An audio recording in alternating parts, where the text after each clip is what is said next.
Hey guys, welcome back to Coach Hall Writes. Today's video is going to be a little bit different from my usual videos, and that's because this video is specifically for AP Lang teachers. So if we haven't officially met yet, my name is Beth Hall. I'm an AP Lang teacher and soccer coach from Arkansas, and on this channel I like to record AP Lang inspired tutorial videos. Now during the summer I did shift my focus a little bit and I started doing videos about the college application process. But quite frankly, school here in Arkansas is going to start in a couple weeks, and when that happens, I am going to be going back to my usual AP Lang content.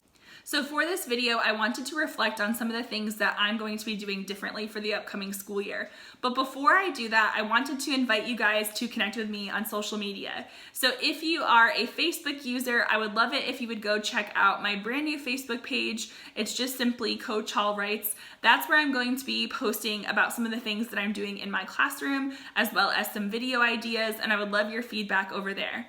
Now, if you're more of an Instagram user, I totally understand. I used to hate Instagram, but I've grown to love it. And so if you want to connect over on Instagram, I'll leave my handles in the description box below. Let's talk about some of these changes for AP Lang. So as the 2020 exam approached, I saw a lot of questions about, should I write a closed thesis or an open thesis? Can I write a device-driven paragraph or not?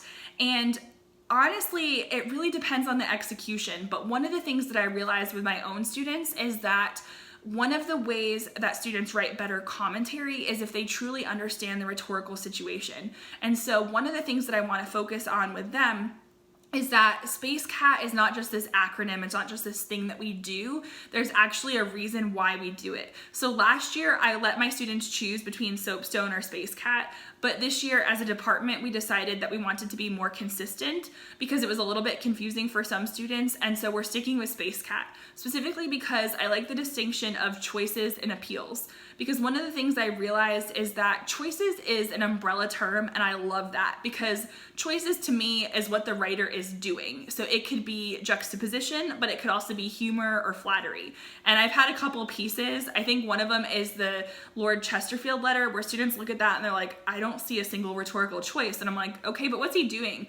Well, he's kind of flattering her, but he's also about to reject her proposal. Okay, cool. And then we work from there. So one of the things that I want students to realize is that there are a whole lot of choices out there. And to me, I'm less concerned with, is it a device or is it a strategy? I want to know what the writer is doing.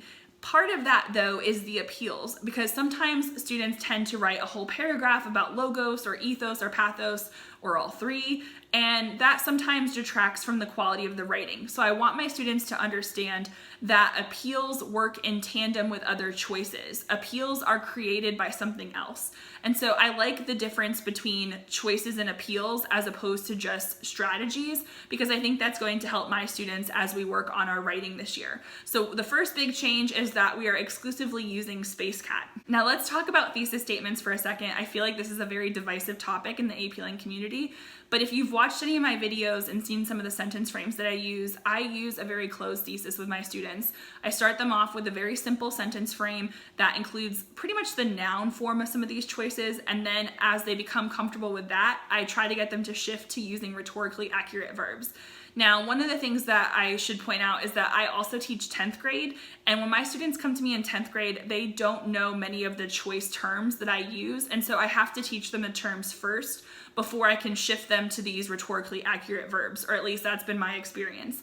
But sentence frames have done wonders for my students, so that's something that is staying. In fact, I'm working on kind of compiling all of these together in an interactive way for students because, quite frankly, if we go virtual, I want to be able to have them in one spot in Google Classroom, that way students can use it. So one of the things that I've been working on is digital flipbooks. And I think after years of printing everything in black and white, suddenly making slideshows and having everything in color is just weirdly impressive to me. So I will include a link to that in the description box below if you guys want one as well, but I'm working on a few of these as something that I can put in Google Classroom. I want to have like a little handouts section for them.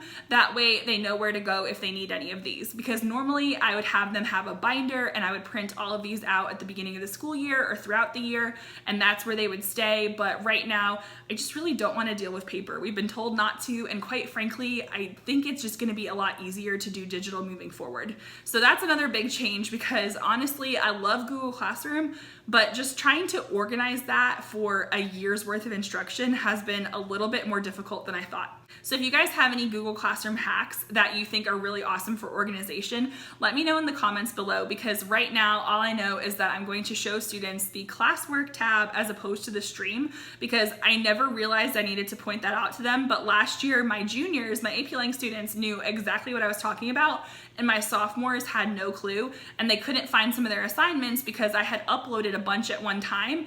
And if you go to the classwork tab, you can actually organize it a lot more efficiently. So that is my goal for this week, is I need to get my Google Classroom set up, and I want to make sure that all my units are very clearly labeled, because quite frankly, by the end of the school year this year, I was literally labeling different things like Thursday, and that's not going to work this year. So I think one of the things that we all need to do is get to know our LMS. I know a lot of teachers are using Canvas and things like that, but right now I'm actually really excited to use Google Classroom because I don't want to learn a new management system. So anyway, that's going to be one of the things I'm focusing on, is trying to turn everything not only digital, but in a way that is easy for students to understand.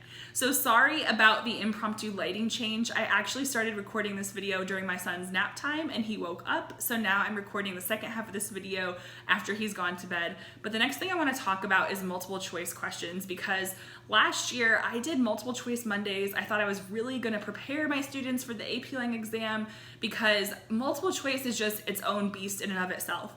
And then turns out we didn't actually have multiple choice on the 2020 exam. Now, I don't think very many people were actually sad about that, but I don't want to assume that we're not going to have it again this year. The College Board has said that it's not going to be a one essay test, even if it's not the full format that we're used to. And so I'm going to prepare this year as if we are taking the real full exam. So I'm going to be using AP Classroom. Last year, I would create my own assessments on that. And while I liked it, I'm curious to see how the improvements are going to help, because I feel like AP Classroom was kind of glitchy last year. My students didn't really love the formatting. And so when we started doing multiple choice Mondays, they got really sick of AP Classroom. I don't even think I used it much after last October.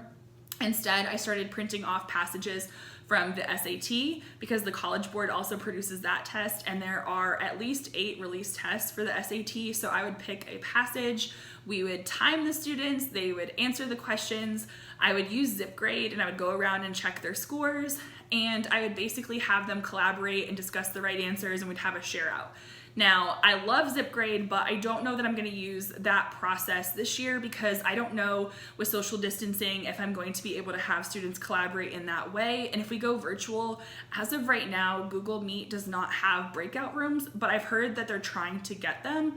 And so I'm not really sure how collaboration is going to work. That is a worry of mine, because I feel like students learn better from each other, not just from their teacher. So if you guys have ideas about how to have like digital collaboration, I would love to hear about it in the comments below. So I am going to be including SAT questions as part of my Monday lessons, and I'm going to be using multiple choice as bell work as well, because I used to do it that way, and that seemed to help students, especially my 10th graders, as they prepared for our state tests. But with the option of going virtual, I think putting it on Google Slides is going to be the most consistent thing that I could do this year. So I'm going to be doing my bell work through Google Slides, and we're just going to be doing some writing prep most of the week. Just a quick question. I usually ask the students to tell me what the right answer is and explain to me why.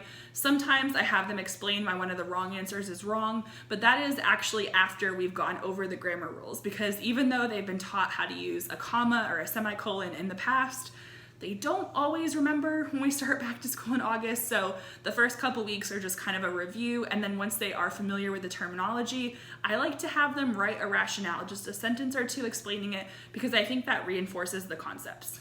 So another thing that I've thought of, and I'm going to try this when I teach the Florence Kelly piece, is I'm going to try to create my own multiple choice questions. I made a few this summer, and I am not a professional when it comes to making standardized test questions, but I realized that I didn't really go over a lot of the rhetorical situation as much as I really probably should have for some of the major pieces that I taught my students. And so I started researching Florence Kelley on my own.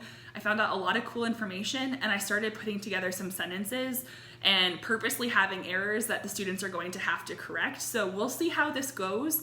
I'm not suggesting anyone do this just yet, but if you're curious about this and you want to know if it works or doesn't work, I will definitely tell you guys about it on my Facebook page because I think there's some potential here. So I've tried that and hopefully it works. So if it does work, I will do it for a few more of our major texts this year. So in case anyone's curious, I don't actually incorporate a novel length text in my in-class instruction. I tend to focus on shorter pieces. Now they might be longer than what's on the exam, but they are not novel length. And this year I want to incorporate a nonfiction book project, some sort of research-based project in the first semester, but I'm kind of waiting to see what we're doing at that point. So I have it sort of tentatively planned for November, but depending on what things look like in November, I might move it to the second semester. I might move it to earlier in the year. I'm not really sure, but I try to make sure that some of the assignments I have can be adapted regardless of the unit that I'm doing. That way, if I have to move pieces around, I can. So one of the things that I try to do is I try to pace out my grading, because when I was a first and second year teacher, especially, I would have everything due on the same day for all my classes, and then I would be swamped for a couple weeks trying to catch up. So I try to stagger things a little bit, and I've even done it to where I have multiple sections of AP Lang and they don't all do the same assignment on the same day. Part of the reason I started doing that was because I would give it to, like, let's say first period, and then they would go and tell the other classes what the prompt was, and then they'd all go try to look it up. And so now I tell them straight up in advance that there will be different prompts. And last year I started a rotation where, like, first period would do it the first time, and then I would start with my next class, because I felt really bad for first period because they were the guinea pigs for everything because they were first period. And so as the year went on, I had a rotation so that first period wasn't always first for our essay tests, our in-class time grading, and they really appreciated that. And so I try to stagger things as much as I can, but I have my kids write a lot. I try to keep it sometimes at the paragraph level and sometimes at the essay level, but I grade a lot. So those are some of the things that I'm focusing on for the upcoming semester. I would love to hear your ideas below. Is there anything that you're doing differently this year that you're excited about? Is there a new piece that you're teaching that you think others would enjoy? And also, if you guys have any video requests, because I know not everybody has time to make videos, not everybody wants to make videos. So if there is something that I could do to help you out, if there's a video that you really want to see, then let me know about that in the comments below as well. Also, please don't forget to check out the description box if you want to connect on social media. And until next time, guys, happy writing!